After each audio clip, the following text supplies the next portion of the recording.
For the first time in its 200-year history, Honduras has a female president. Xiomara Castro was sworn in on Thursday in a soccer stadium in the nation's capital after winning a landslide victory with the promise of fixing the nation's systemic problems behind poverty and corruption. U.S. Vice President Kamala Harris returned to D.C. after attending the inauguration. She met with President Castro, where they discussed a number of issues, including the flow of migrants to the U.S. border. CNN's Rafael Romo with the latest. Not only is Xiomara Castro the first female president in Honduran history, but she's also the first leader of the Central American country in 12 years who does not belong to the center-right National Party. Prometo ser fiel a la República.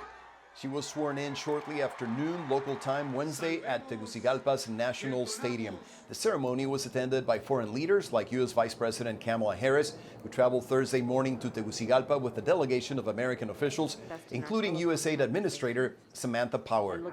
During a phone call in December, Harris and Castro talked about how Honduras and the U.S. can work together to advance economic growth, combat corruption, and address the root causes of migration, according to a White House statement. Spain's King Philip VI was also among the foreign dignitaries who witnessed the ceremony. For the 62-year-old self-described democratic socialist, the third time was the charm. She unsuccessfully ran for the presidency in 2013 and 2017. What's going to be her first challenge? In her first message to her country after being sworn in, Castro said the government's coffers are empty.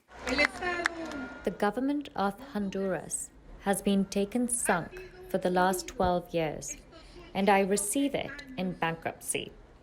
The country already knows what they have done with the money. Endemic corruption, abject poverty, and crime pushing thousands to migrate to the United States are going to be some of the main challenges for the new president. Add to that a recent shakeup within Castro's own party, and you get a very volatile mix that make many people wonder if she will be able to govern effectively. The governance question was highlighted last Friday by a fight that happened during a session in the Honduran Congress. There was a disagreement over who should be the next Speaker of the Congress when members of the Libre Party, Castro's political coalition, sided with the opposing National Party to name a Speaker. Then on Sunday, two speakers were chosen by two different congressional factions, one supporting President Castro and the other one opposing her. And let's not forget, the new president is the wife of Manuel Zelaya, who lost his presidency in 2009 during a coup whose ripples are still being felt today.